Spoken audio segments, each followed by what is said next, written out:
So the Velogames Tour of Poland is now open for entries, and I have just spent the last few hours thinking about who you should be putting onto your teams. I've analysed the stage profiles, I've analysed the teams, and now here is my guide to the Velogames Tour of Poland. My first opinion really, Richard Carapaz, 20 credits. He is the most expensive rider of all of the riders here, and in my opinion, I think that for 20 he might be a little bit expensive, considering that Carapaz would really, to be worthwhile, he'd have to win stage 3 and the mountain time trial, and then he'd also have to win the overall GC, because then he'd get about 600 points. But really, there's so many good riders in this race that that's not even a guarantee. I think that 20 credits I will be avoiding Richard Carapaz. That's not to say that he won't score a lot of points, I just don't think that he's the best value for money rider, and I think that you should be investing perhaps in some other riders. Somebody like Ethan Hayter, for example, for 18 credits would be a far better choice, considering that Hayter is a better time trialist and he's probably the best time trialist in the race, which means that he'll probably could win GC. When you think back to the Tour of Britain last year, he did really well in the GC there, even though there was like quite a few hills in there as well. And I think that Hayter could be the main man for Ineos, especially when you consider that there's also some sprints in there. He could pick up time bonuses as well. I think that Hayter is probably the best rider that you should be picking. Higuita for 18.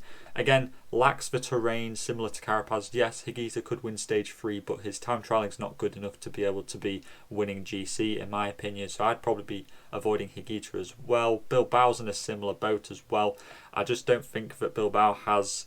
Yes, he's had a very good kick this year and he's very fast, but I don't think he's going to be winning these reduced run sprints against some of the punchers who are in this race.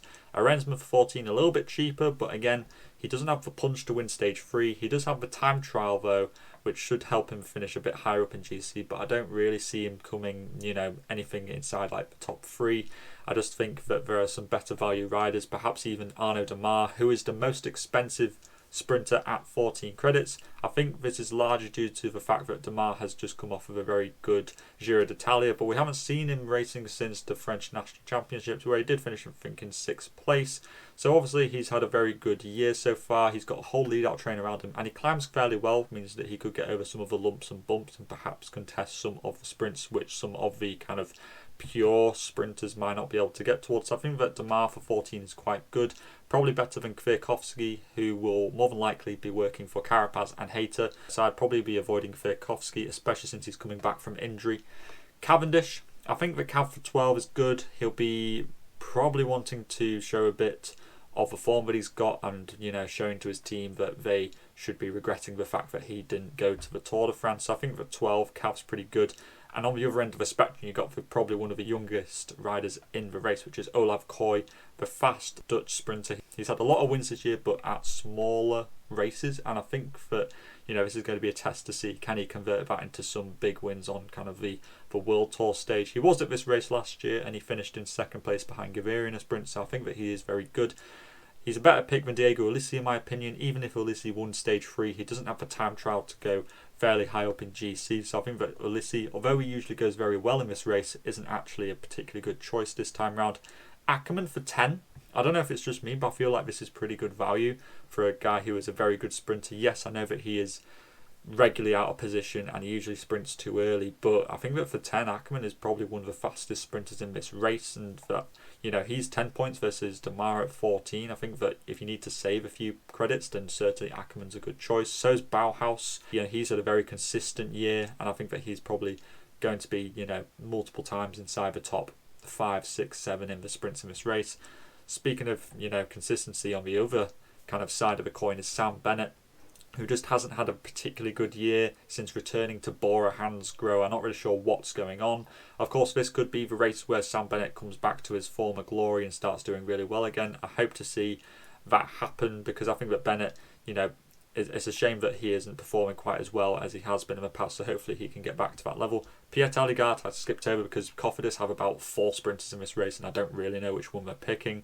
Remy Cavagna is quite expensive for just a guy who's going to be doing well in 1TT. Formulo, again, lacks the terrain, so does Felix Gall. Caden Groves is probably one of the best picks, and I think is probably my strongest recommendation alongside Hayter, just because Groves, if you think back to the Volta Catalunya, I think it was the stage which Richard Carapaz and Higuita two-upped on.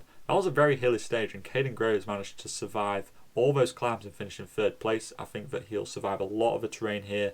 He's the pure sprinter for Bike Exchange, and I think he could contest 4 or 5 stages in this race possibly. Tobias Harland Johannesson, often described as the Norwegian Julian Alaphilippe, could definitely win stage 3 in my opinion, and his TT's okay enough where he could certainly finish inside the top 5 in GC. I think Maro Schmidt is another rider who, if Cav gets dropped on a climb, Maro Schmidt will be like the de facto kind of fast man for the team. He's also a pretty good climber, a very good time trialist. I think he finished inside the top 10 of both time trials at the Giro d'Italia this year, so obviously a very strong rider. Sobrero apparently going for GC with Lucas Hamilton, that's according to the Bike Exchange press release, but I just haven't seen the climbing performance of Sobrero to really warrant that as a GC pick. Mario Van Zevenen again lacks the terrain. Andrea van Dlam usually goes pretty well in this race, and he has the terrain to do so, but he just hasn't seemed very fast this year. Then again, this could be the race where he turns that around. Viviani has the problem where you don't know if they're going to be sprinting for him or for Hayter, so Viviani's opportunities might be a little bit more limited. Picking out a few specific riders now, Giovanni Aliotti has recently won the Sibui Tour, so obviously he's in pretty good form. So I think that he could be a pretty good choice. I think he finished top 15 or so in GC last year in this race. Colm Baumann had a very good Giro d'Italia, and I think I'd expect him to finish probably inside the top 15 in GC. He's actually fairly punchy and could do well in that stage 3, but he's also a decent enough time trialist to do alright in that mountain TT. You've got Chimlai and Consoni, of course, the sprinters for Cofidis, who knows who they're going to go for. Steph Kras would be a decent one for the top 20 on GC. Quentin Hermans should really like stage 3, but again lacks the TT to do well in GC overall. Max Cantor is the pure sprinter for Movistar, so he's actually quite a good one to go with because he will be the out and out man there. He's a decent enough climber to get over some of the climbs as well. Marechko probably will just get dropped on the slightest climb that comes his way. Sean Quinn has had a very good year, and is a decent enough climber to do good in GC, but he's also fast. He's shown that in Romandy, Tour of the Alps, and also in the Dauphiné, where he could do quite well in some reduced sprints as well. So I think that Quinn for 8 is a very good choice as well. You've got some other sprinters like Edward Turns, Gavin Tayson, and Rasmus Tiller, but none of them are really fast enough to be kind of worthwhile at 8 credits in my opinion. Jan Tratnik could be a surprise GC rider for Bahrain, although he might be riding for Phil Bauhaus and Peo Bilbao, his sprinter and GC rider respectively. You've got Jon Aberastori for Trek, one of the many sprinters for Trek apparently in this race. Bruno Amaral could be a decent one because he is the recent French time trial champion. I think that the TT is going to be very decisive for GC this year, and therefore Amaral could end up finishing perhaps inside the top 10 if he can hold on in stage 3 and find some decent enough climb legs to limit his losses there. Some other decent 6-point riders are in this race.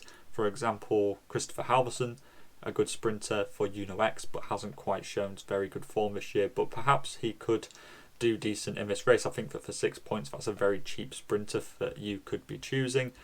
Lazcano has shown some decent form recently, but might be working for other riders as he's a bit more of a rouleur. You've got Matteo Moschetti, another sprinter for Trek Segafredo.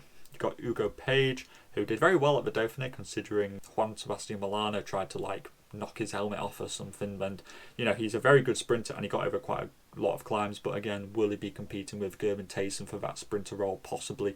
So you don't really know who they're going to be going with. But for 6 points, I think that Hugo Page is quite a good one to be going with. Antonio Taberi could be a decent GC rider. I think he was going to finish top 15 in GC in this race last year, but then DNF'd the last stage, unfortunately. That mountain time trial does suit him quite well. He did a very good performance in the mountain time trial in the Tour of Romandy just a month or so ago. Marlene van den Berg, I'm a big fan of. Marlene van den Berg, he's kind of like an all-rounder, but a very fast man as well. Of course, Sean Quinn will also be occupying that sort of role, but for Marlene, I think this is a great opportunity for him to put in a good result. He's gone a little bit off the boil. He had a very good start to the year, but hasn't looked quite as good in the recent months, so hopefully he can refine some of that form.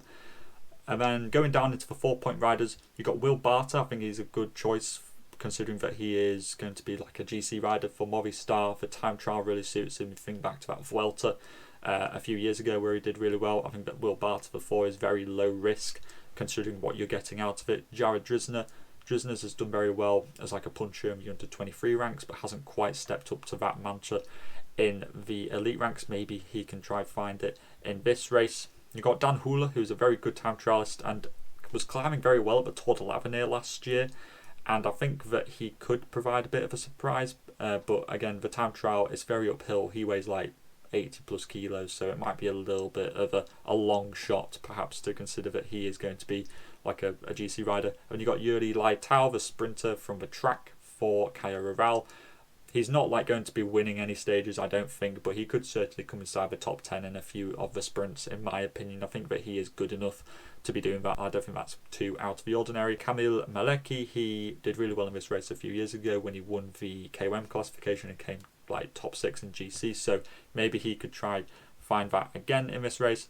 And other than that, I think that's about it. Currently, this is my team that I've got. It's full of sprinter talent, and it's also got a couple of GC riders in Johannesson, Hayter I'd consider to be a GC rider, Sean Quinn and Amaral, and then just a load of other sprinters. But let me know in the comments down below, what do you think? What kind of riders are you thinking of going with? Are you going to go just really sprinter heavy as well? Put it all in the comments down below. And all that is left to say is to keep safe out there, and I'll see you in the next video. Salut!